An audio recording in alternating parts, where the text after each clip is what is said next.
Bom, boa noite para todos. A gente vai começar outra reunião da Retina do Hospital das Clínicas da USP. Hoje é 26 de junho de 2025 e quem vai começar a apresentação vai ser a Glenda Herrera, que é fellow de primeiro ano. Glenda? Bom dia, pessoal. Boa noite. Boa noite. Eu vou apresentar aqui um caso da retina clínica. Meus agradecimentos vão para o Dr. Bruno Fortaleza, a doutora Luísa, o Dr. Camilo e o Dr. Sérgio.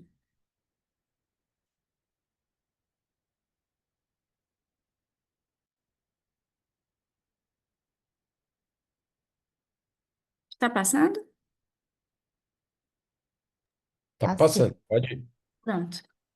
O meu paciente é um paciente de 39 anos, natural e procedente de São Paulo, que ele estava com uma queixa principal de BAV em aula há um dia de forma súbita. De antecedentes oftalmológicos ele negava, sistêmicos também, uso de medicações, drogas ilícitas. Ao exame oftalmológico, a acuidade visual dele era de conta dedos a 4 metros no olho direito e de 20/200 no olho esquerdo. E ele tinha um... Opa, desculpa. Só...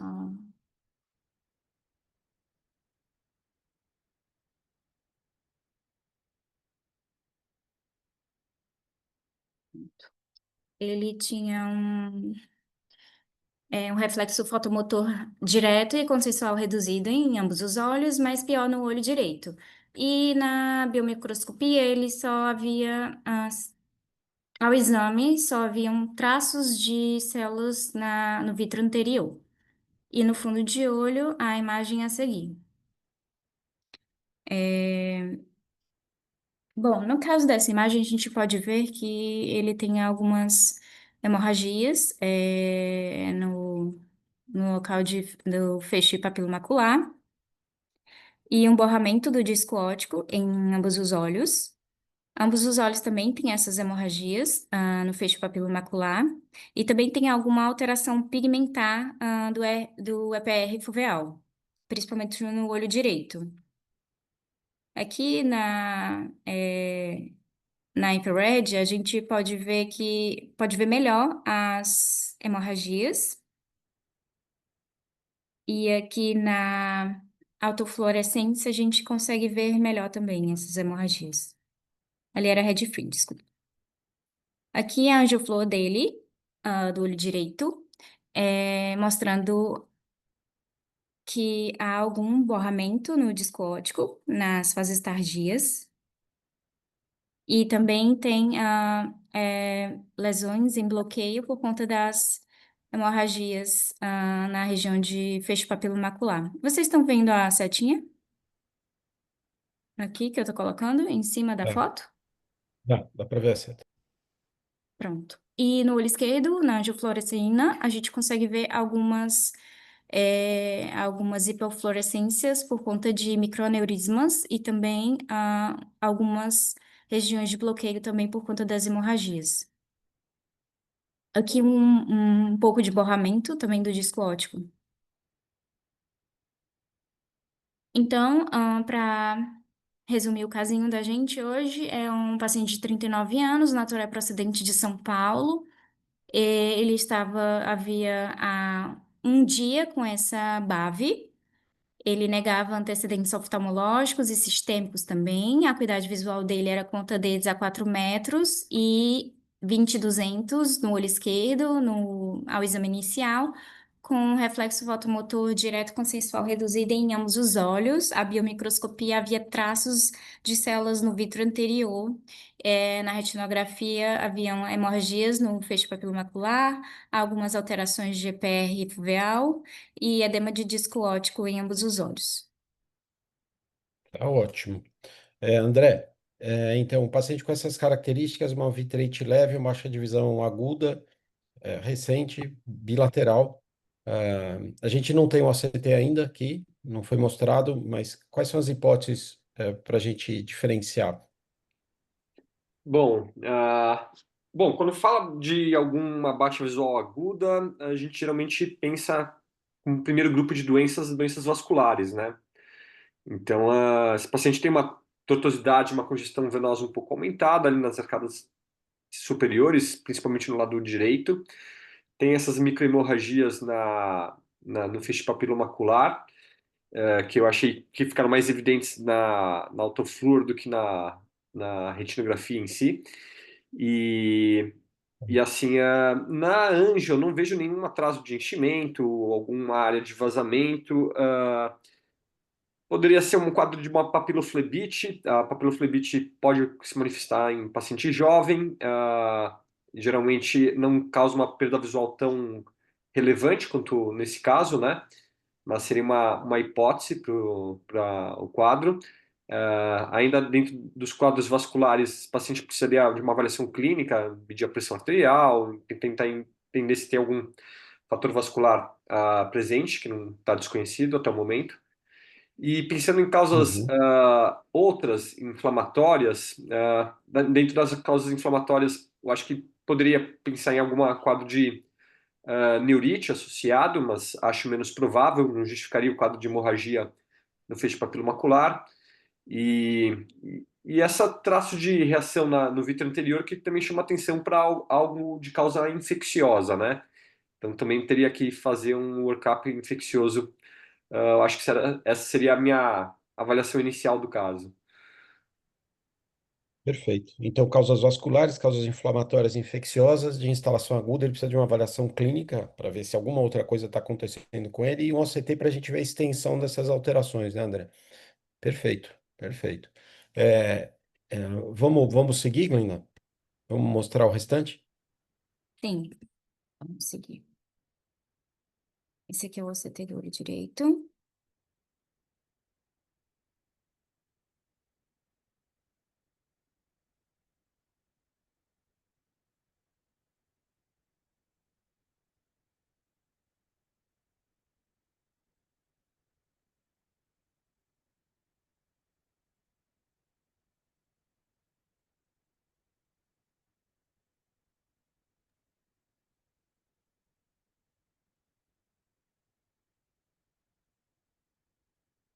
Eu OCT do olho esquerdo.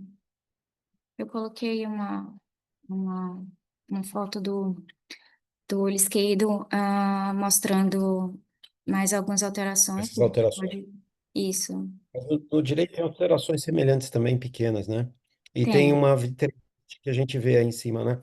André, você quer. Você tem mais. Só para a gente descrever aqui o OCT, que eu acho interessante. André, esse corte tá passando onde? Isso, aí você pode seguir, pode colocar os dois lá, que tá com Bom, corte, tá na região. Isso, isso. próximo slide. Esse corte aqui, opa, Segue o próximo slide. Isso, tá ótimo, tá ótimo. São essas alterações, né? Nessas áreas dessas hemorragias. André, você quer descrever essas lesões? Tem essas áreas hiperreflectivas no nível da nuclear externa, né? Elas Uhum. parecem que estão seguindo a distribuição das fibras de Henle Isso, perfeito. e, né, e aí é mais evidente aqui no olho esquerdo, né? E o que chama Isso, atenção, no FT de cima. nessa imagem, mas nas imagens anteriores que ela apresentou, bastante pontos hiperreflexivos na cavidade vítrea, sugerindo um processo inflamatório em atividade, né? Mas, Exatamente, mas chama exatamente, atenção exatamente. essa E hiperreflectividade aqui, e aqui, nuclear André, externa seguindo a camada de Henle. então, a gente pode ver que teve realmente muitos pontos hiperreflectivos na cavidade vítrea, mostrando que tinha celularidade, e também essa hiperreflectividade aqui na camada nuclear externa e na camada também plexiforme externa. Também há alguma alteração aqui na camada nuclear interna, uma certa hiperreflectividade aqui. A gente consegue ver melhor em alguns outros cortes que eu vou mostrar mais à frente. E Glenda, volta um pouquinho. Você consegue me ouvir? Glenda, você consegue Isso. A minha internet aqui no hotel, eu estou em viagem aqui no Congresso, não está tão boa. Mas, além disso, você tem fragmentação da zona elipsóide aqui na região macular. isso, tem, Do tem, paciente, sim. Tem tá? Então, fragmentação da é, elipsoide. Então, talvez, além das alterações vasculares que ele tem em plexo capilar profundo para ter essas hemorragias, ele pode ter também uma alteração vascular na corocapilar para explicar essas alterações, que talvez sejam isquêmicas, além das hemorragias, nesses dois setores, no plexo capilar superficial, no plexo capilar profundo e na corocapilar, certo, André? É, exato. Eu não acabei não comentando, mas tem um apagamento, uma atenuação da zona elipsoide na limitante externa aí, sugerindo um quadro isquêmico mais profundo, né? Tá. E Glenda, clinicamente ele tinha alguma coisa? Você vai comentar? Você está omitindo alguma, alguma coisa, não? Sim, ele havia tido, 11 dias atrás, ele teve um quadro clínico de 7 dias de febre alta, náuseas, vômitos, dor abdominal. Certo. Então ele teve uma infecção, Uhum, muito provavelmente, ou viral ou bacteriana, associada com essa instalação, certo? certo. E você vai falar do diagnóstico dessa infecção dele, desse quadro mais para frente? Aham, Ou você quer sim. comentar agora ou é mais para frente? É mais pra frente. Tá bom. Então a gente segue assim. Então a gente tem essas alterações, provavelmente pegando coro capilar e plexo capilar profundo aqui, com um paciente que teve um quadro há uma semana infeccioso. A gente não sabe se a etiologia é viral ou bacteriana, mas ele teve um quadro agudo e repercutiu com essas alterações visuais associadamente, né? Tá. Eu, Então eu, segue. eu Hum. posso colocar aqui as sorologias e exames de imagem, os resultados dos Então, exames? pode, Pode é ser. isso que pedido, né? Uma avaliação clínica para a gente ver o que que ele teve, certo? Ótimo. Pronto. Aqui. Pode ir descrevendo. Então, Então, os exames do paciente foram normais, né? O hemograma, plaquetas, ureia creatinina e enzimas hepáticas. O PCR, e o VHS não foram alterados. Os exames de imagem também não tinham realces anômalos. A ressonância de crânio.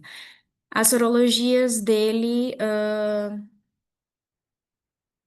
veio com um dengue positivo e os demais exames normais. O exame de líquido também não teve achados inflamatórios, sem cultura de fungos, bactérias e micobactérias e bar negativo.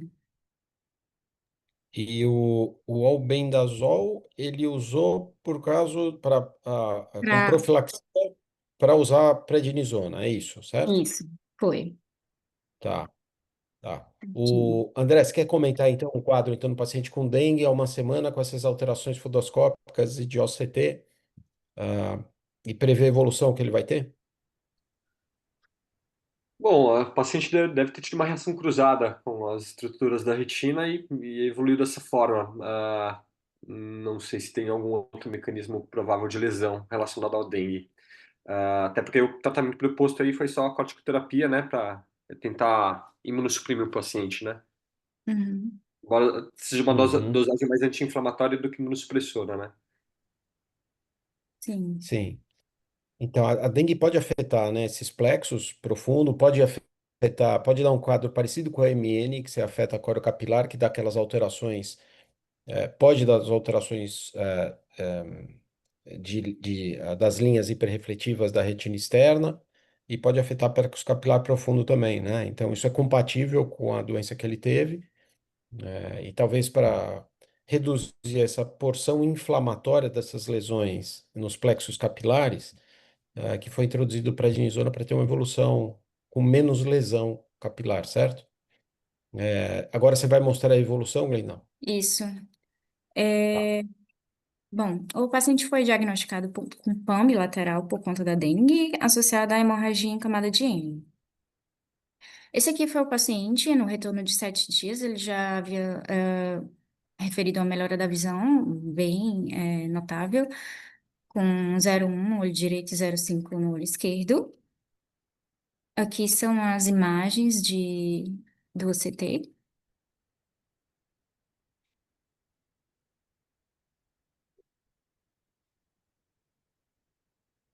Havia uma suavização das lesões que ele havia tido em ambos os olhos.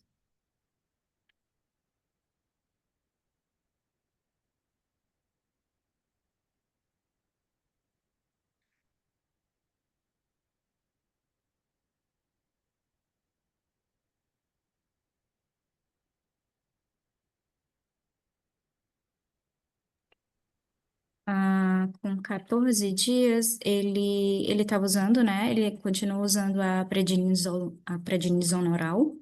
Ele havia referido melhora substancial da visão com 0,2 e 0,9 no olho direito e olho esquerdo. E aqui novamente com as alterações melhoradas no OCT.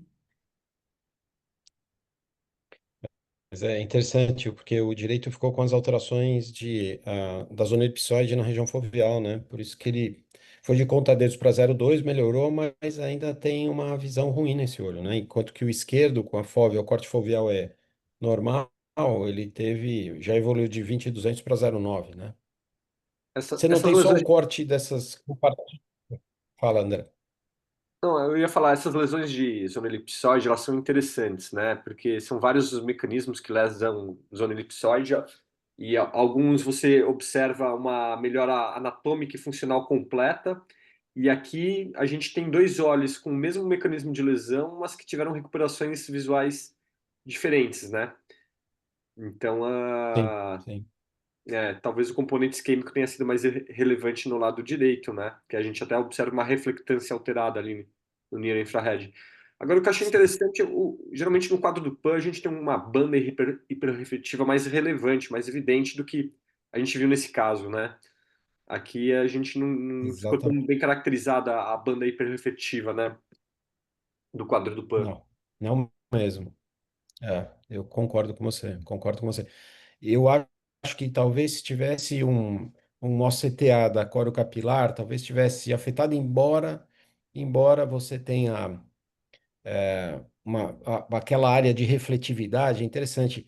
Pode ser um ASH, né? Um sinal, é um ASH, aquelas áreas, se não fosse só hemorragia. Então, às vezes, eu acho que se soma um pouco da hemorragia que ele teve no corte, mais uma isquemia da corocapilar, talvez mostrando esse sinal ah, de isquemia da retina externa. Isso que deve ter comprometido o fotorreceptor dele, né?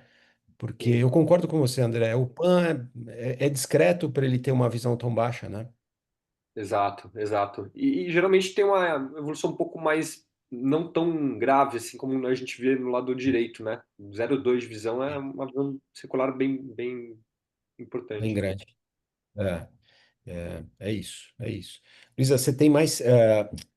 Glenda, você tem mais segmento dele, não? Tenho sim, tenho sim. Aqui são os cortes na mesma região do baseline até o 13º dia, certo? Mostrando aqui a evolução das alterações de hiperreflectividade, né, nas camadas nuclear interna, nuclear externa e plexiforme externa. E aqui os escotomas que foram melhorando ao longo do tempo, inclusive o escotoma central dele também. E Uma aqui, desculpa, uma observação. Um exame que poderia ser útil para acompanhar a melhora funcional desse paciente com correlação anatômica boa é a microperimetria, né? uhum. Poderia ser útil. Também. E aqui mostrando como Sim. ficou no olho esquerdo, é, com a melhora substancial das lesões, mas ficou aqui uma alteração, né, na plexiforme externa e na nuclear É, mas também. não é bem eu acho que na nuclear externa. Aqui É mais na é na nuclear, né? nuclear interna. É, Ele verdade. tem um afilamento da nuclear interna. Eu acho que a seta aponta não um aumento da nuclear externa, mas um afilamento da nuclear interna. Isso é um Sim. sinal de uma isquemia nesse setor. Aí de um PAN localizado, um pouquinho mais distante, mas. Certo, André? Como é que é a tua interpretação dessa alteração? Eu acho que afilou a nuclear interna ali, né? E- Isso. Isso, verdade. Que provavelmente secundário, uma sequela de um PAN que ele teve depois de 30 dias. Você perde células nesse setor, né? Então, ele teve uma Uhum. isquemia mais localizada do plexo capilar profundo nesse setor. Além de ter as alterações da corocapilar no restante, né? Exato. Provavelmente. É, tá ótimo, ótimo. Então E você aqui tem um. foi. Opa, pode falar, Pô, professor. não, não, pode mostrar, pode mostrar. Não, só falando que esse é um caso que foi para pré-publicação no Retinal Cases. Ainda vai ser aprovado, né? Mas a gente vai apresentar agora. E Perfeito. E o Bruno mostrou a tese do Bruno, viu, Glenda? A tese de doutorado do Bruno, ele mostrou essas alterações. Esse caso foi um dos casos que constou na tese dele. Então, é interessante isso. Parabéns para o Bruno, a tese brilhante dele e a apresentação no caso. Você segue com a revisão? sim. Então, a revisão de literatura, né, sobre a dengue, o agente etiológico do dengue vírus, ele tem dois tipos, né, quatro sorotipos diferentes, dengue 1, dengue 2, 3 e 4. O diagnóstico antes do quinto dia é feito pelo PCR e NS1, e após o quarto, quinto dia é feito pela sorologia, né, o IgM, ele tem um pico entre o 10º e o 14º dia, desaparece após 3 meses, e o IgG, ele pode persistir para sempre. É, em relação às manifestações oculares na dengue, ocorre entre 7% e 40%. A fisiopatologia é controversa. Em relação às manifestações hiperagudas, questiona-se se há uma invasão direta pelo vírus e sobre se o alvo preferencial realmente é o EPR. E nas manifestações tardias, o acometimento provavelmente é mais pronunciado e imunomediado. No segmento anterior tem várias alterações e no segmento posterior, que é o foco da aula, né, ocorrem hemorragias, maculopatia aguda, pode ocorrer em até 10% dos pacientes internados, neuroretinite, vasculite de retina, retinocoroidite, neurite, efusão uveal. é, Em relação à prevalência nos pacientes internados, um estudo em Singapura, a prevalência foi 10%, geralmente é bilateral, a maculopatia por dengue. Um, é, Em 70 a 80% dos casos é bilateral e simultânea e ocorre entre 1 a 4 semanas após o início do quadro sistêmico. O fundo de olho geralmente é normal, mas tem alguns exudados algodonosos, microhemorragias, edema macular, telangiectasias perifoveais. Esse artigo de 2010 foi o primeiro a caracterizar a maculopatia por dengue. Ele subdividiu em três tipos. O tipo 1 é o tipo mais comum e o terceiro é o de pior prognóstico. O tipo 1 tem um aumento focal da espessura retiniana, como a gente pode ver nas imagens.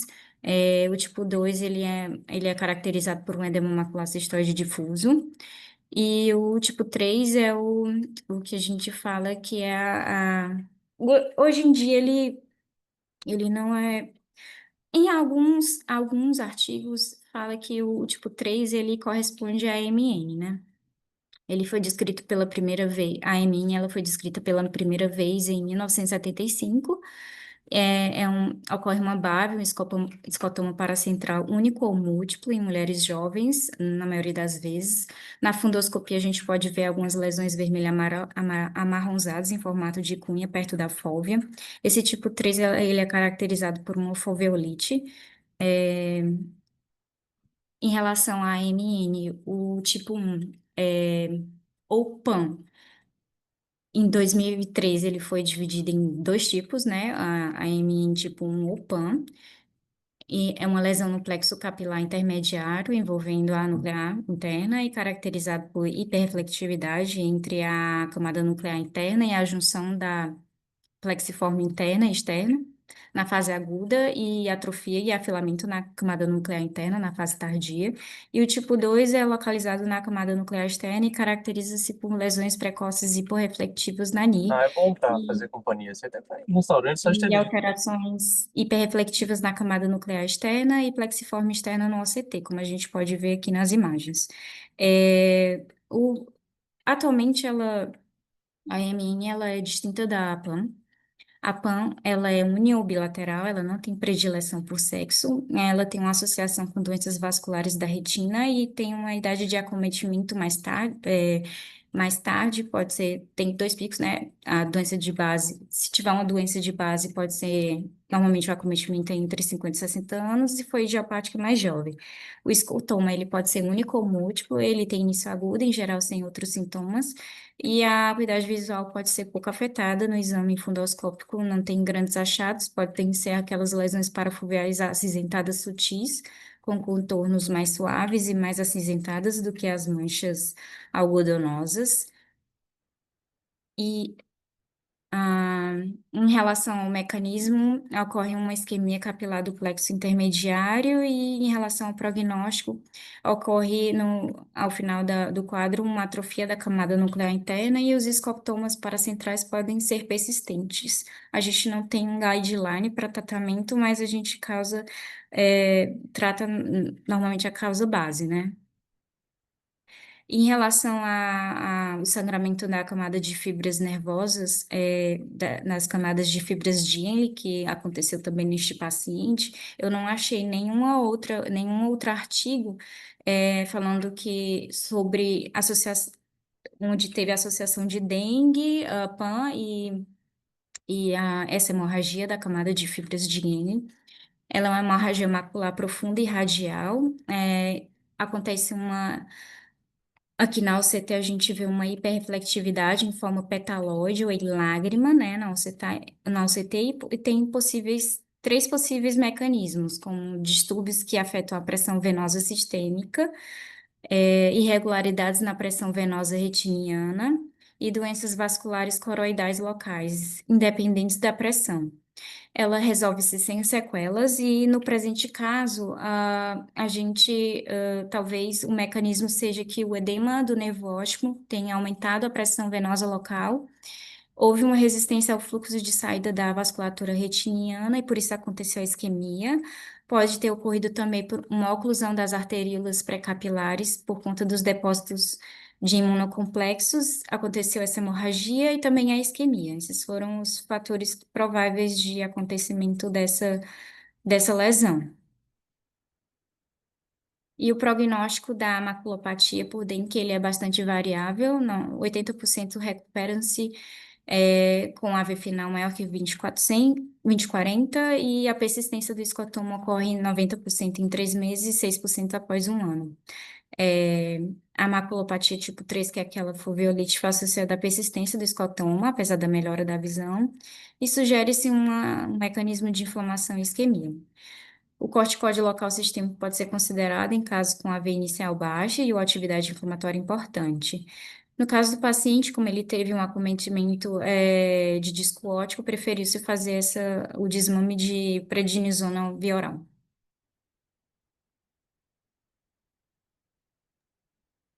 Ótimo, Glenda. É, acabou aqui? Acabou. Tá bom, tá. Glenda, super obrigado, parabéns pelo caso. Agradece também o Bruno Fortaleza, né, pelo Tá caso bom. e a tese dele Obrigada. de doutorado brilhante, né, pela Uhum. UVI lá do HC. E parabéns, ótimo. Tá. Obrigado, tá, Glenda? Obrigado. Agora, agora a gente vai fazer a imagem da semana.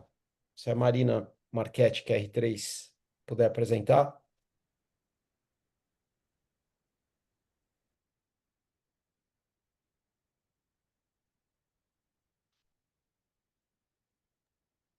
Oi, professor, só um minutinho, tô colocando aqui.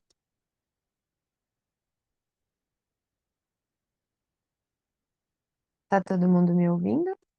Tá, sim. Só falta compartilhar. Isso, ótimo. Tá, então tá.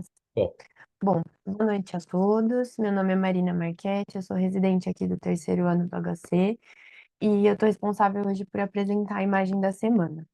Eu gostaria de começar agradecendo o Dr. Sérgio, tanto pelo auxílio na confecção dos slides quanto na compreensão do caso. Eu vou apresentar aqui a primeira imagem.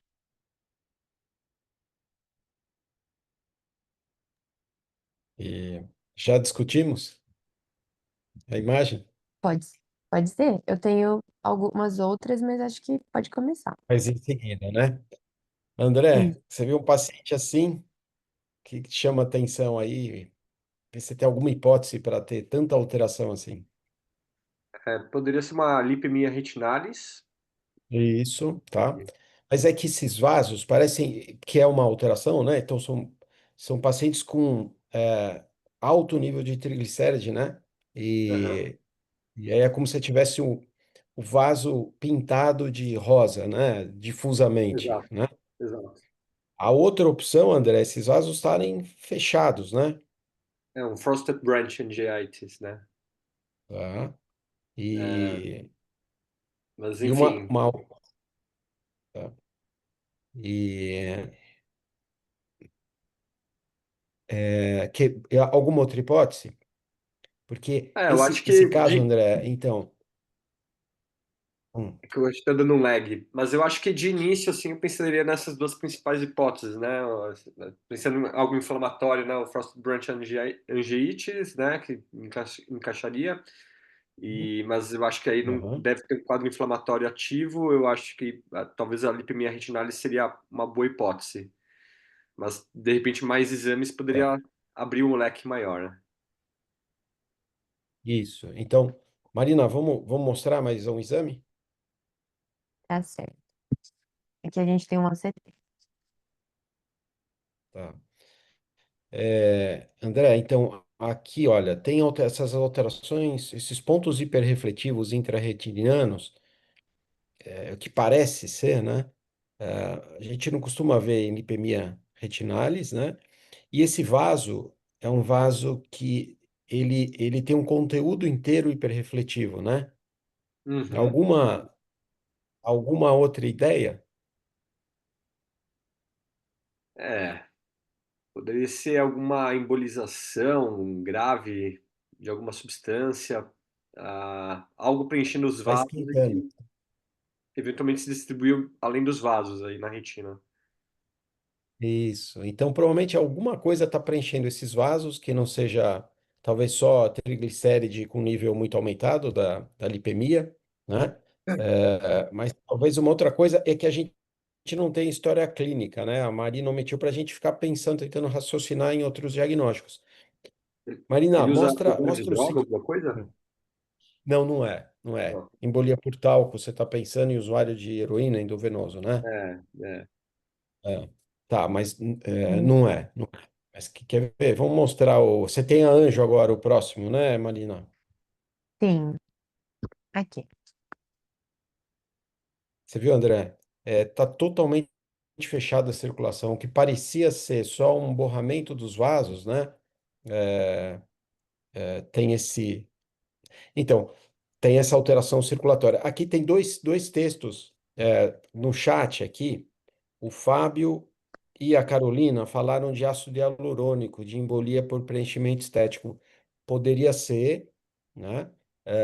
Mas é que esse envolvimento é bilateral e não tem nenhuma história de tratamento estético com ácido hialurônico, né? Aí você tem uma obstrução retrógrada, entra pela veia, vai para a artéria, pela pressão de infusão e ah, você tem uma oclusão arterial por isso, né? Um quadro grave também. Mas não é. Bom, Aqui a gente uma está outra, omitindo. Oi, outra André, fala. possibilidade seria alguma doença que gere hiperviscosidade, alguma doença hematológica que gere hiperviscosidade. Também É. seria um Isso, outro ótimo. grupo de doenças. A ideia, André, é que tem alguma coisa fechando esses vasos, certo? Seja por embolização, seja por triglicéride, que não, a lipidemia não, a lipemia não faz essa alteração, mas ela tem uma condição clínica. Vamos ver se vocês. Que Doutor a Marina. Sérgio, Oi, posso fazer Fernanda. um comentário? Pode. Que, para mim, assim, o aspecto da retinografia era muito sugestivo de lipemia, como o doutor André falou, e o OCT Uhum. também foi sugestivo. A gente teve um caso no ambulatório, inclusive, de uma E- paciente que tinha lipemia retinalis, e o aspecto do OCT Uhum. dos vasos era muito semelhante, porque como os vasos ficam Isso. preenchidos e ficam com essa hiperviscosidade, eles podem ficar dilatados, hiperrefletivos e até ter uma sombra adjacente. E ter esses pontinhos também que podem ser capilares também com esse conteúdo. Podem. Mas na Uhum. Anjo, esses pacientes não têm alteração, né? Eles não têm nenhum tipo de oclusão, os vasos não alteram a perfusão, né?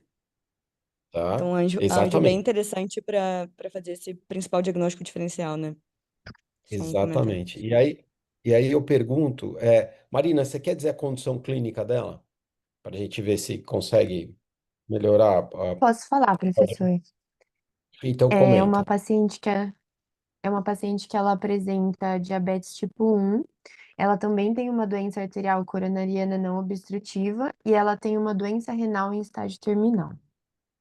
Ela faz hemodiálise, certo? Faz, sim. É, Ela tá. faz diálise peritoneal, na verdade. Diálise peritoneal, é isso. Então, tem uma condição em pacientes dialisados em que você aumenta elementos intravasculares que podem obstruir.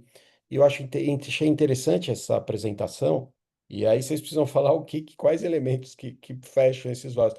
Achei interessante porque tem vários pacientes que a gente examina fazendo hemodiálise, sendo hemodiálise ou diálise peritoneal, que podem ter o risco de ter essas alterações. Então, eu acho interessante a gente saber dessas alterações, né? Doutor, eu posso fazer um Ah, comentário? pode. Tudo Quem está certo. falando? É o Fábio, tudo bem? Oi. Ô, É, Fabio, pode, Ló. não tem relação com a retina, mas tem relação com a oftalmologia. Referente à diálise, recentemente eu peguei um paciente Aham, que tinha glaucoma, tá? Um glaucoma neovascular, só que controlado. E aí, sempre que ele fazia hemodiálise, ele chegava com um isso. descontrole da pressão intraocular, professor. E aí, a gente achava que era pelo glaucoma Certo. neovascular dele.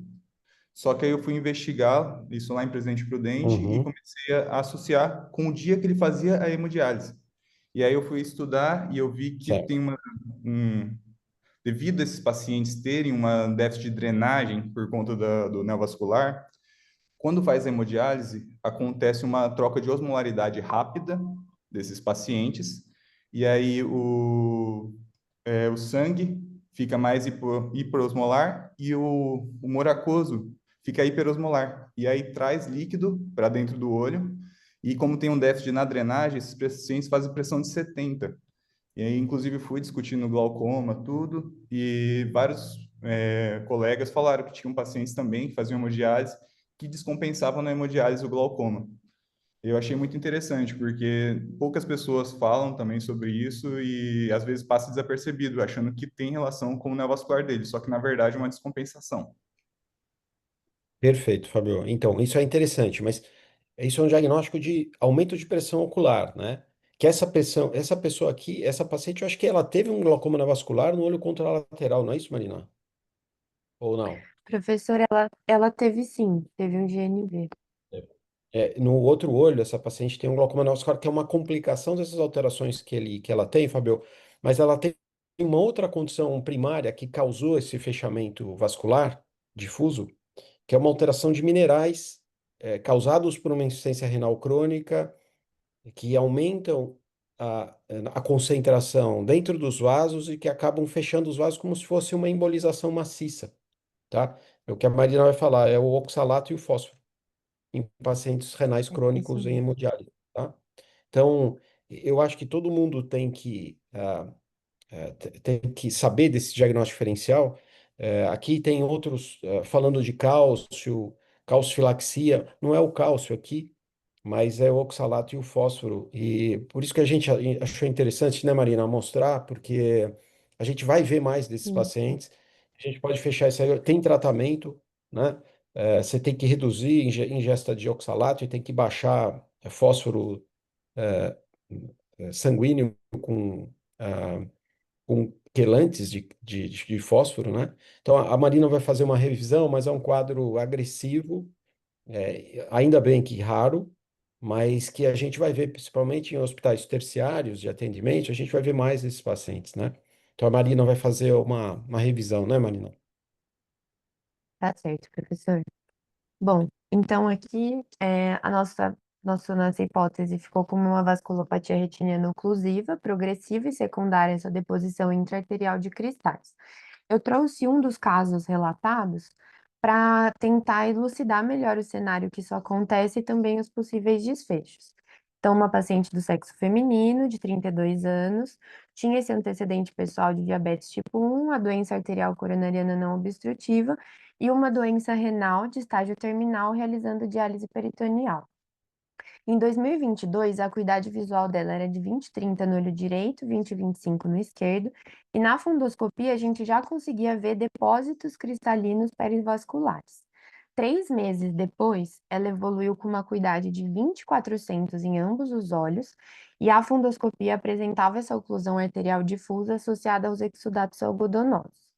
No contexto da oclusão, o nível de oxalato era de 28 micromols por litro, sendo que o valor de referência é abaixo de 2, e o fosfato o fósforo, né, de 22,3, sendo que a normalidade é até 4,5. Ela evoluiu como complicação a neovascularização retiniana, rubeoses e HV, no olho contralateral de NV, e ela manteve a acuidade final de 20/400 após o controle e estabilização sistêmica clínica. De conduta, foi realizado o quelante oral para o fósforo, o ajuste da dieta pensando mais na questão do oxalato e a hemodiálise intensiva 6 vezes por semana. Aqui, só para a gente entender um pouco o contexto da doença renal de estágio terminal, ela é um cenário que cursa com uma franca insuficiência renal. Então, assim, abaixo de 90% da capacidade de filtragem é identificado nesses pacientes. E ela sempre cursa com um alto nível de fosfato, justamente pela baixa excreção, assim como o nível de oxalato, que geralmente está associado à dieta. Existem sim causas primárias, como deficiências enzimáticas, e também causas intestinais de má absorção, mas o mais comum é a dieta. Assim, esses casos, eles foram relatados justamente para estabelecer a associação entre essa oclusão progressiva e o acúmulo de cristais. Ele cita também esse padrão mais acelerado de progressão, que vai diferir, por exemplo, de uma retinopatia diabética. E um ponto muito importante que ele levantou também seria a realização de avaliações oftalmológicas seriadas, periódicas, uma vez que a gente conhece o fator de risco, a gente sabe que ele vai estar presente em um contexto de doença renal de estágio terminal, e esses casos mostram para a gente que o depósito de cristal pode ser uma manifestação precoce. Eu trouxe também alguns diferenciais, né, desse acúmulo de cristal, de retinopatia cristalina, que seria a causada pelo tamoxifeno, que além do depósito de cristal, ela geralmente cursa com edema macular cistoide, e tem também a cantaxantina, que ela não é tão comumente usada aqui no Brasil, mas é um carotenoide natural, utilizado via oral, que ele auxilia no tratamento de pigmentação de doenças como vitiligo e também para distúrbios de fotossensibilidade. E ele forma esse padrão clássico aqui em anel. O artigo que a gente usou foi esse daqui. Muito obrigada. Ótimo, Marina.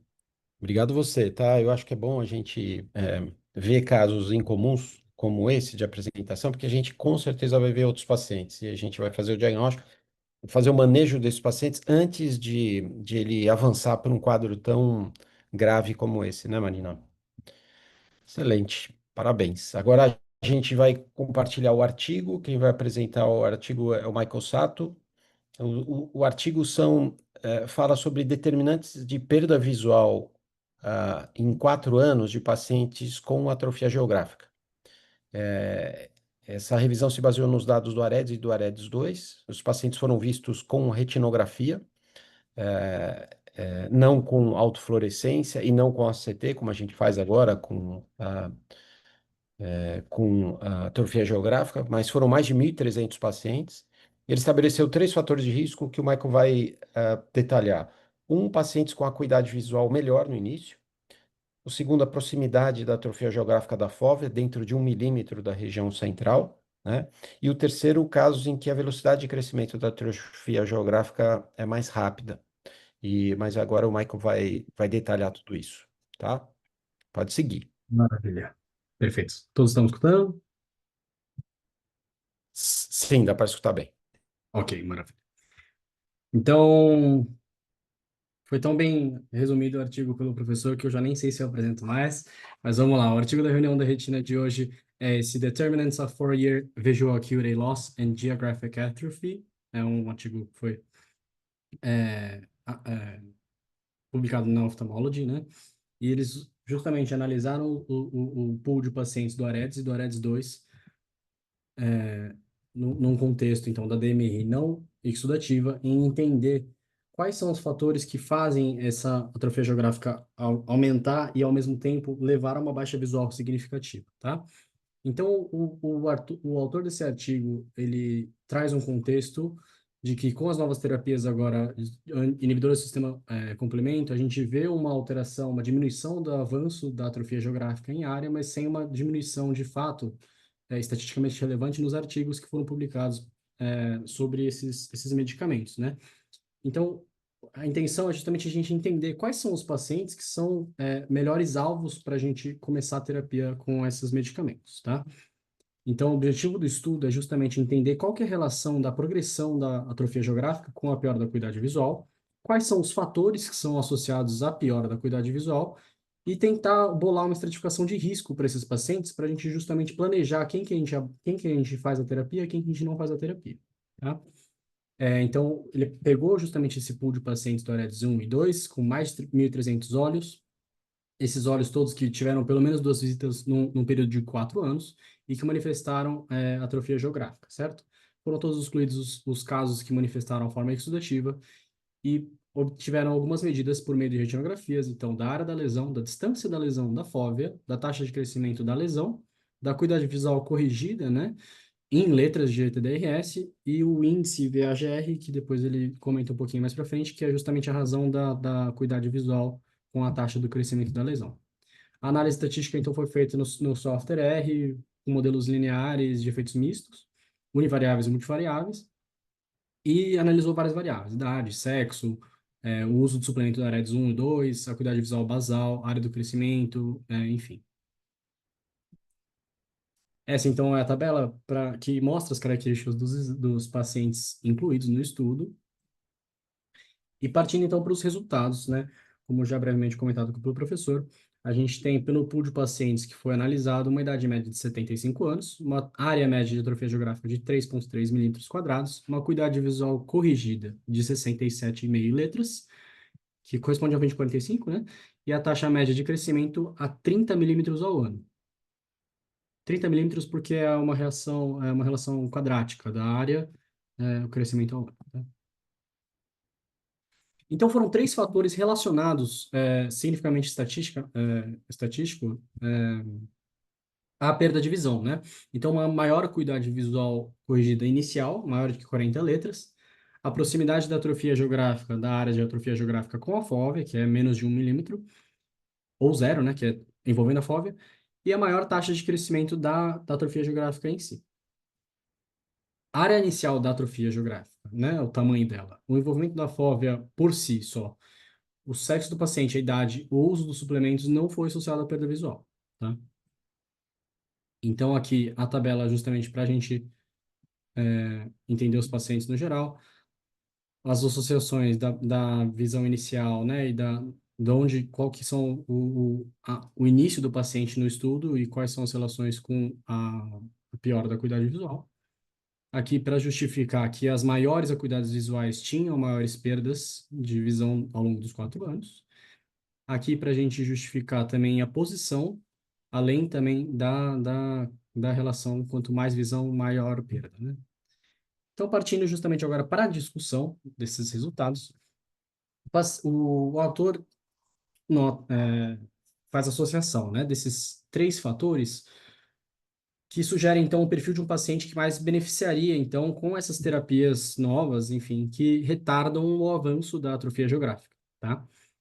Isso é tão valioso em 2 aspectos.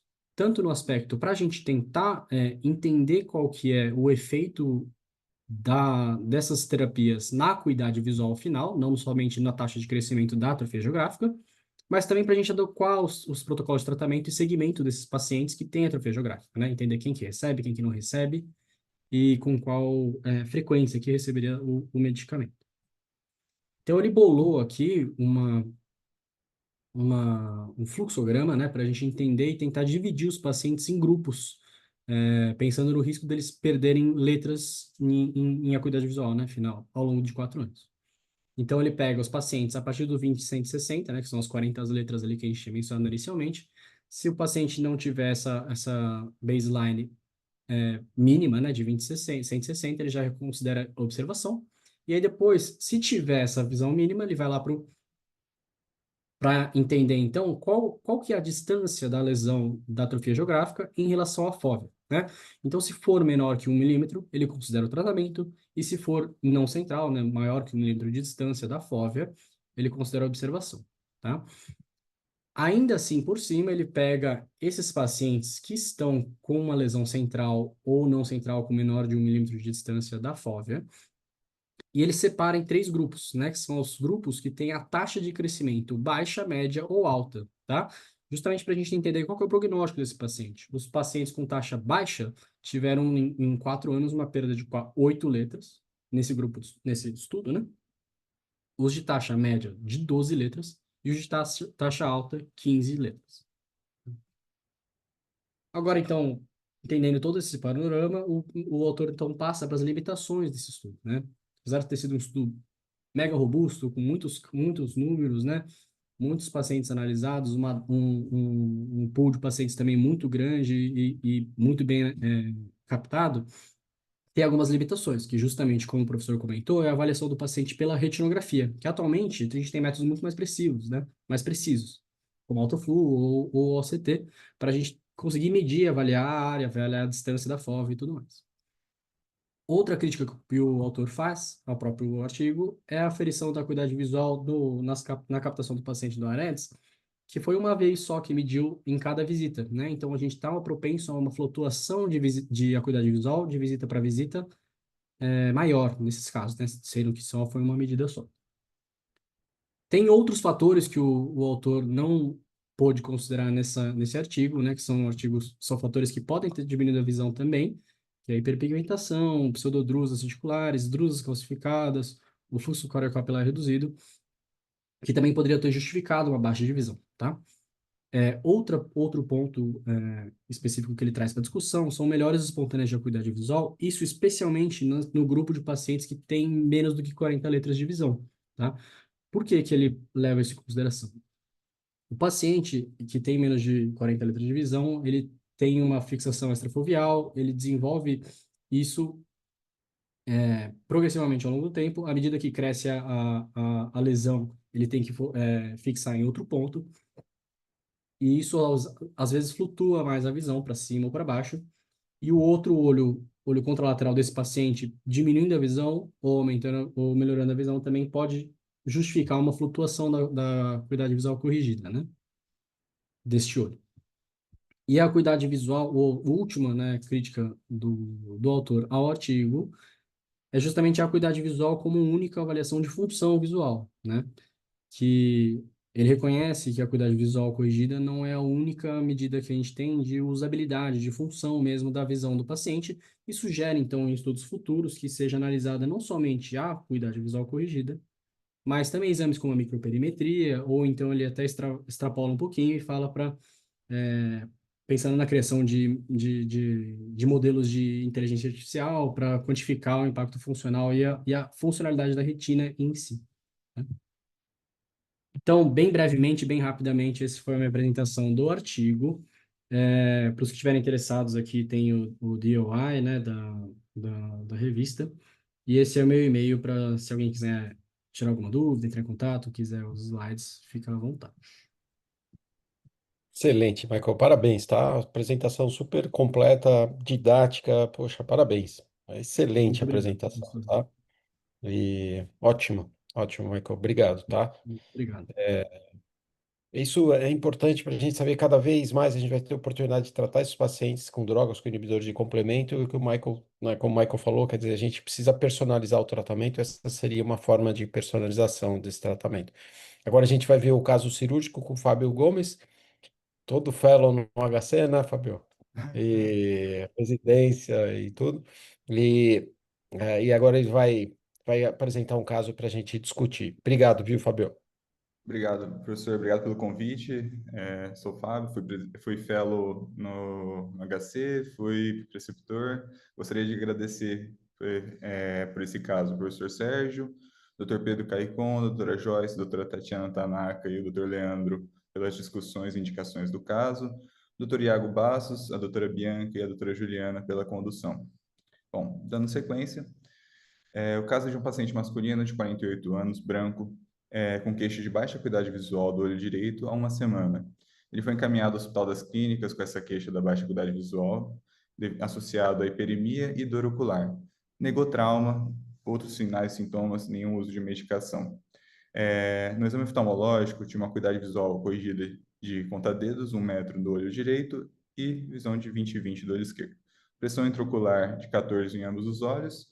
E na biomicroscopia do olho direito, ele apresentava uma conjuntiva premiada de 2 cruzes, córnea com pecas finos, a câmara anterior formada e com uma reação de 3 cruzes, associada à sinéquia posterior 360 com cristalino. Paciente fásco, já com início de formação de uma catarata. Do olho esquerdo, não apresentava nenhuma alteração. Na retinografia, a gente conseguiu, com dificuldade, com a retinografia de grande angular, fazer o registro, onde a gente consegue ver esse bolsão inferior, descolamento de retina, né? E o olho esquerdo, a retina aplicada sem nenhuma outra alteração.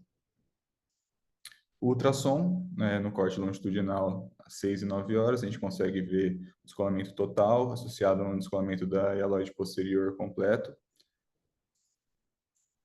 E vou resumir no caso, diante de um paciente masculino de 48 anos, com essa queixa de baixa acuidade visual há uma semana, associado a uma panveite, com descolamento de retina, gostaria de fazer algumas perguntas e iniciar a discussão. Qual seria a conduta terapêutica para o caso? Caso indicado uma abordagem cirúrgica, qual seria? E os cuidados pré, intra e pós-operatório perante esse caso? Perfeito, Fábio. Um caso difícil, né? Queria que o André Kreutz e o Tomás Vinelli discutissem as indicações dessas duas perguntas. Bom, eu acho que o primeiro cuidado que você tem que ter quando você está diante de um descolamento de retina em um paciente com quadro inflamatório é entender se o descolamento realmente ele é regmatogênico ou seroso, né? Existe a possibilidade de ele ser seroso. O aspecto do descolamento no fundo de olho vai ajudar, né? Então aqui a gente observa algumas dobras de retina, tem um pregamento de retina. Tinha ruptura visível no fundo de olho, não? Na primeira semana que foi avaliado, não, devido à dificuldade do exame, a reação na câmara anterior, opacidade, não foi identificado nenhuma rotura, professor. Tá. Mas assim, o aspecto pela foto é mais de um descolamento regmatogênico, né, e não seroso, né? Então eu acho que o aspecto da retina ao exame de fundo de olho é extremamente importante para a gente tomar uma decisão. Então, pela foto, sugere um descolamento de retina regmatogênico. Tem que mapear com cuidado, né, na pesquisa da rotura, né, para a gente certificar que é regmatogênico. Mas essa apresentação sugere mais regmatogênico do que seroso. Mesmo sendo regmatogênico, acho que seria importante entender o que está por trás dessa uveíte, né, para poder indicar um tratamento combinado associado e definir se você opera ele de imediato ou se aguarda algum tratamento inicial desse quadro inflamatório. Mas eu tenderia mais a uma abordagem mais precoce desse caso. E considerando uma abordagem cirúrgica, o fato de não ter uma rotura visível, eventualmente passagem de uma faixa e uma vitrectomia, mas, enfim, eu gostaria de ter um entendimento melhor desse processo inflamatório em conjunto. Perfeito.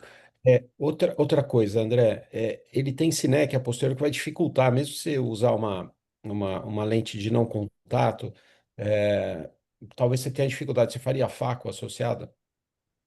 É verdade, esqueci de comentar do segmento anterior, mas vai precisar de uma faco, né? Com essa pupila miótica assim, não vai conseguir ter uma visualização boa do fundo do olho. Então, vai Perfeito. ter que desfazer a sinéquia, fazer a faco e aí Uhum. abordar o segmento posterior. Professor, Perfeito. aqui é o Oi? Tomás. Tudo bem? Tá me ouvindo? Ô, Tô. Pode falar. Eu tive a percepção meio contrária do professor André sobre a foto. Apesar do pregamento da retina, desse fato de ser um bolsão um pouco mais cheio inferior, me deu a impressão, a primeira hora que eu vi a foto foi de um DR mais exudativo, até pelo o quadro de uveíte. É difícil de examinar, né? Dá para ver que a pupila é bem pequena, Uma outra coisa que a gente pode usar, que o Rajiv Muni fala de vez em quando, é que geralmente quando o DR é regmatogênico e você tem um bolsão grande, você provavelmente vai ter um líquido subretiniano mais é,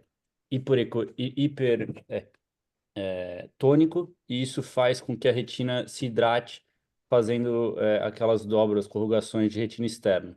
Então, se fosse possível, pela foto às vezes é possível passar um OCT na mácula. Se você vê pregamento da retina externa, aquelas dobras de retina externa, isso vai te apontar mais para um DR regmatogênico, porque o DR seroso ele não vai fazer isso. Então, acho que é uma outra opção também para, se ficar na dúvida, ainda mais que não dá para examinar tão bem com a pupila assim. E aí, De se esse anamnese, fosse o né? caso, Tá. Mas essas linhas, pode falar. sim, sim, eu concordo.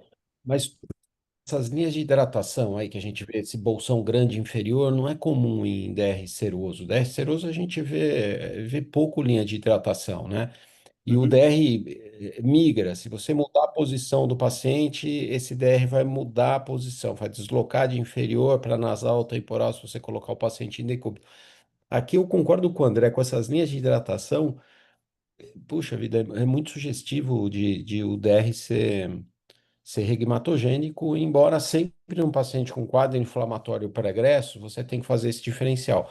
Mas, outro dado, quando você tem um descolamento seroso num paciente que é uveíte, a causa primária, em geral, esse descolamento seroso é bilateral, né? O outro olho ele não tem alteração, então você tem uma uveíte unilateral e ter um descolamento seroso com essa magnitude é incomum, né? Então, em geral, são quadros mais avançados, com comprometimento sistêmico e com descolamento seroso bilateral, para ter uma causa, para não ser regmatogênico, entendeu? Então, unilateral, com uma uveiite que não é tão intensa, né? Mas é crônica, é que a gente viu. Quer dizer, talvez seja uma uveite de uma evolução mais longa, porque ele tem sinéquias posteriores, mas com quadro inflamatório mais ameno. E com quadro de fundo de olho tão exuberante, eu acho que é difícil isso ser seroso. A minha ideia, por estudo, é que ele seja regmatogênico, e sendo com a suspeita de ser regmatogênico, eu acho que você teria que fazer uma vitré para abordar melhor a ruptura, que se você não conseguir visualizar, o Fábio teve, né, dificuldade de visualizar com a pupila pequena, o paciente, difícil de você ver ruptura periférica.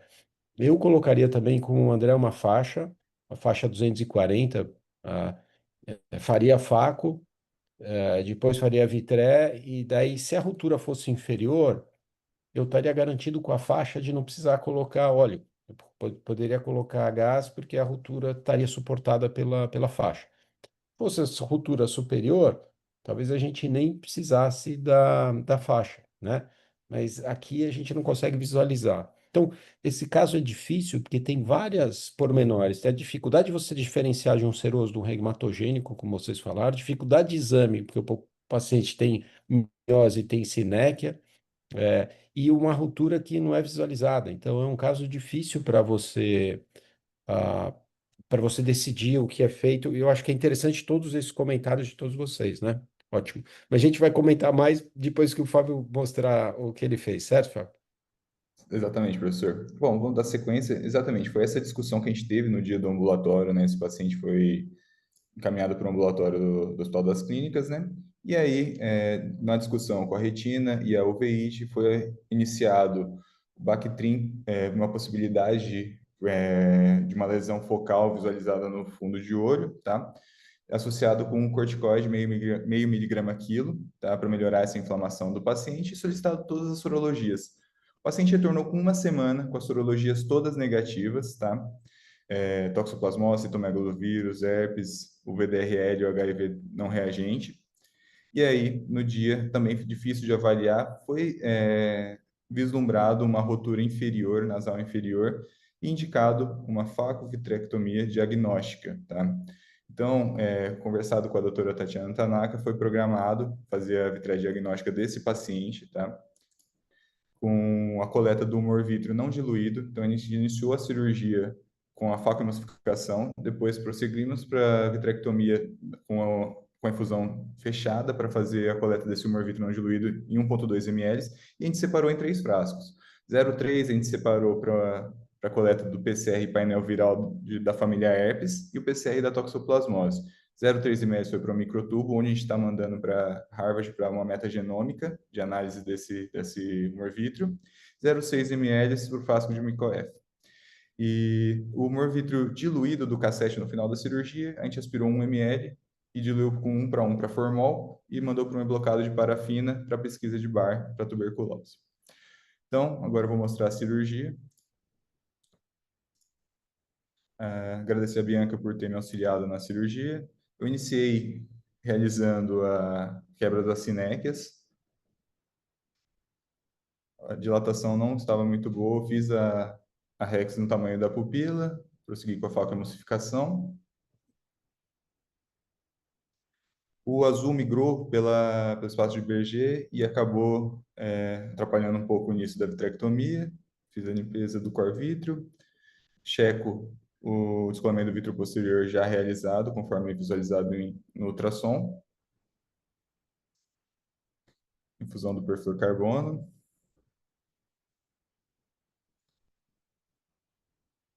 E prossigo para a realização do shaving da base vítrea, onde eu identifico de fato a rotura temporal superior. Essa não tinha sido visualizada no pré-operatório, e nasal inferior consigo visualizar outra micro-rotura. Toda a periferia desse paciente já estava também com áreas de fragilidade e também tinha o início de um PVR grau A inferior, tá? Tento realizar a troca fluido-ar pelas micro-roturas periféricas, só que o líquido fica muito represado. Tento 2 a 3 manobras, sem sucesso, e opto por realizar uma retinotomia de drenagem no limite do bolsão nasal para nasal superior. Ali consigo realizar bem a troca, conseguindo aplicar a retina por completo. Prossigo para a realização do laser, tanto na retinotomia de drenagem quanto nas outras micro-roturas, e opto por realizar um laser 360 por conta dessas micro-roturas periféricas e todo esse histórico de alteração na periferia. Nesse caso, eu optei pelo óleo de silicone, por conta dessa inflamação exacerbada que esse paciente tinha, um quadro um pouco mais com PVR já grau A. E aí, esse é um mês do pós-operatório do paciente. O paciente está satisfeito com o resultado, uma acuidade visual de 20/40, tá? No momento da cirurgia, ele estava com ponta-dedos face, tá? O ACT dele aqui, uma retina aplicada, uma retina externa até que viável, podendo melhorar ainda mais esse 20/40 dele. E saiu os resultados das coletas, tá? Da família herpes, todos não reagentes, PCR da toxoplasmose também não reagente, e realmente era um descolamento de retina regmatogênico que evoluiu com uma inflamação um pouco mais exacerbada. Gostaria de abrir para discussões da cirurgia, se teriam feito essa retinotomia de drenagem, teriam preenchido a cavidade toda com perfluor. Qual que é a opinião de vocês? Perfeito, Fábio. Parabéns pela cirurgia, viu? Excelente. Fábio, por que que você decidiu não colocar uma faixa? Professor, por conta da indicação mesmo. Não, no momento da indicação não foi falado para fazer a faixa, foi só falado para fazer a faco com a vitrectomia diagnóstica. Então, quando... Tá. Perfeito, perfeito. E é interessante você ter feito essa coleta para fazer a avaliação de infecção, né, com PCR, né? Então é Sim. interessante, porque daí a gente, o que seria mais grave se ele tivesse um herpes zoster, uma retinite seria mais complicado, a evolução pós-operatória, então tudo, eventualmente, tóxico também, mas tudo isso negativo faz a gente ficar mais tranquilo em relação ao veite dele, né? Isso foi abordado. Então é interessante fazer uma vitrectomia diagnóstica além da vitrectomia terapêutica do descolamento, né? Ótimo. André e Tomás, os comentários da cirurgia? Não, parabéns aí para o Fábio. Acho que ele conduziu bem a cirurgia. Eu teria colocado a faixa, mas a gente vê aí que com um mês de cirurgia, sem faixa foi suficiente também Sim. para o bom resultado. Eu acho que com relação à retinotomia, né? Então, às vezes você tem um líquido aprisionado e você tem que usar o recurso da retinotomia, ele é um recurso útil. Sempre tentar fazer mais superior possível, né? Evitar fazer ela na periferia inferior e um pouco mais periférico eu tentaria, né? Óbvio que no intraoperatório às vezes é diferente, né? A confecção da retinotomia, mas eu tentaria ter feito talvez um pouco mais periférico o ponto de drenagem. E um ponto interessante é os descolamentos de retina eles podem eventualmente cursar com algum traço de reação, né? Não com reação inflamatória tão intensa, né? Mas aí diante de uma investigação tão extensa, né? Ficou meio sem diagnóstico, né? Difícil de atribuir uma uveiite anterior tão intensa, uma uveiite tão intensa ao DR só, né? Como é que ficou esse entendimento pela parte da uveiite, o Fábio? Então, foi discutido, professor, com todas as sorologias vindo negativo, o paciente, a gente manteve o Bactrim, tá? Até depois da cirurgia. Logo depois da cirurgia, que a gente viu que não tinha nenhuma lesão focal, nada no fundo de olho, a gente suspendeu o Bactrim e manteve o corticoide de desmame. O paciente ficou logo em seguida sem o corticoide via oral, não teve mais nenhuma inflamação, discutido com a uveíte, realmente fechou o caso para um descolamento de retina hematogênico, realmente uma inflamação um pouco fora do comum, né? Entendi. Não, e só para finalizar, como foi dentro de um contexto de um processo inflamatório grande, né? Tem que ficar muito atento com relação ao risco de formação de PVR no pós-operatório, né? Então, tá ótimo aí um mês de cirurgia, mas tem que acompanhar de perto porque esses pacientes têm um risco um pouco aumentado de formação de PVR. E vocês teriam colocado gás, óleo? Qual que seria a opinião de vocês quanto ao tamponante vítreo? Pode responder, André. Olha, se você no intraoperatório, você comentou que tinha a rotura inferior, né? Eu identifiquei duas micro-roturas, tá? Uma temporal superior e uma nasal inferior. E fora toda uma retina mais com alterações na periferia 360, associado já tinha um PVR grau A inferior. Entendi. É, como você não passou faixa, tudo, eu acho que talvez o óleo tenha sido mais adequado. Mas se tivesse tido uma rotura única e que fosse tamponável com posição de cabeça com gás, eu acho que o gás seria uma boa opção também. Mas eu acho que o óleo seria o tamponante de escolha nesse contexto. Fábio, se você tivesse colocado a faixa, eu acho que eu teria colocado o gás. A faixa suporta inferior à rotura, suporta eventualmente PVR de grau baixo, que não tenha muita tração, ajuda a retina a não descolar, eventualmente. Você retirando toda a hialóide posterior, como você retirou, você diminui o risco de formação de PVR, principalmente inferior. Mas eu acho que se eu tivesse colocado uma faixa, eu acho que evitaria a necessidade de você colocar silicone. Mas, como você fez aqui, sem a faixa, eu acho que aí com rotura inferior, eu acho que teria que colocar silicone mesmo, tá? Eh, Como a reação inflamatória era mais branda, quer dizer, você pensar, eu coloco silicone, eu diminuo a tendência de formar reação inflamatória no segmento posterior, né? Seria uma outra indicação, mas eu acho que é uma indicação que não seria a minha principal tendência de colocar. Eu teria colocado um gás, e a faixa, mas da forma como você fez com silicone e sem faixa, evoluiu muito bem também. É, Agora, Tomás, comentários. Não, aprendi algumas coisas com esse caso, questão do aspecto da imagem do fundo de olho. Eu ia ter ficado em dúvida, vendo o paciente da primeira vez, não tinha esse conhecimento de você ter que, geralmente estar esperando, se você tiver um descolamento de retina exudativo desse jeito, geralmente você vai ter um quadro mais bilateral. Mas foi muito bom. Mesmo eu ia comentar aqui, como o Fábio falou que a rotura, eles tinham visto no exame uma rotura inferior. Eu acho que pelo bolsão, se você está pensando em um DR regumatogênico, você tem que imaginar que vai ter uma rotura superior, porque o bolsão era muito grande inferior. Então acho que já dava para entrar na cirurgia pensando nisso também. Mas eu concordo, eu acho que colocar uma faixa e gás iria muito bem também. Agora, falando depois da cirurgia, fica difícil de comentar muito, porque deu tudo certo com o óleo. Certo. Fábio, previsão de retirar o óleo no máximo em 3 meses? Daqui a pouco a gente já está programando, professor. Acho que vai ser quanto antes melhor para esse paciente. Ótimo, excelente.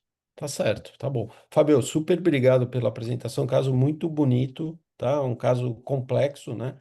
É um Sim. caso que não só você fez a cirurgia, como você fez uma vitrectomia diagnóstica. Então, muito bacana isso. Eu acho que é muito bem indicada a vitrectomia diagnóstica também, né?